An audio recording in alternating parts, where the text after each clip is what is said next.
Hi guys, Alex here, doing a little video about roadmaps. One of my favorite, probably most aptly named a- assets you'd have in your Agile library. I'm really going to explain why they're not plans, but why the name's so good. So let's jump in. So I've got this line up here. For your change.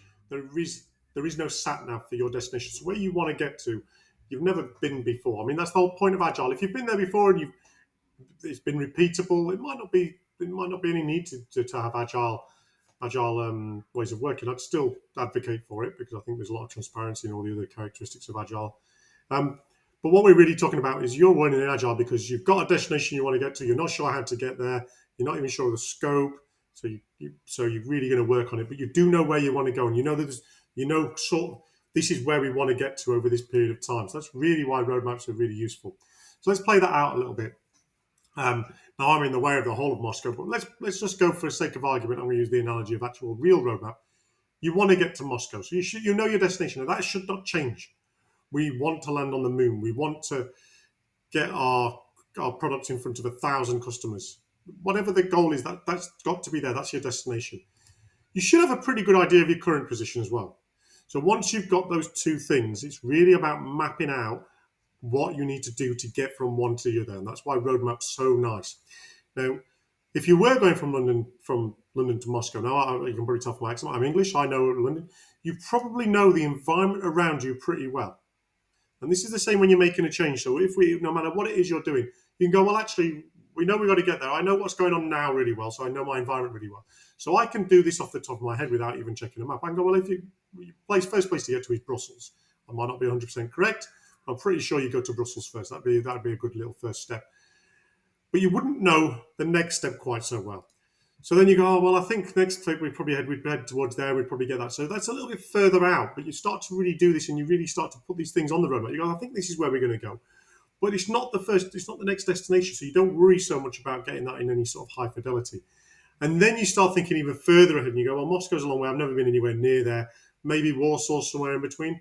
Now, in reality, you guys probably recognize that between Berlin and Warsaw, there's somewhere else we might want to stop. And certainly between Warsaw and Moscow's a long way.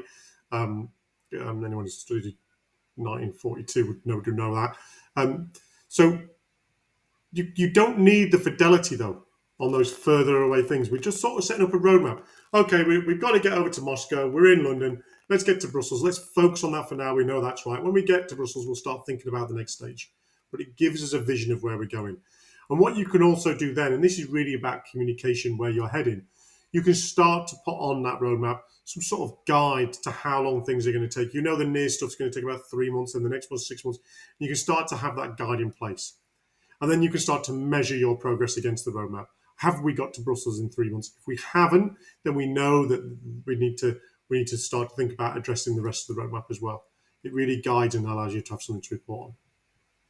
So I've used a very physical, actual map, and I'm actually going to put on something else now. So you can see with the moon landing project, and you can pick this for anything. I know it's a bit of a destination, but actually it was more about the development of tech, and getting to the moon wasn't really any achievement whatsoever. But the tech that they developed was incredible. So in order to get to the moon, there are actually 7 steps, but I've left it with just these.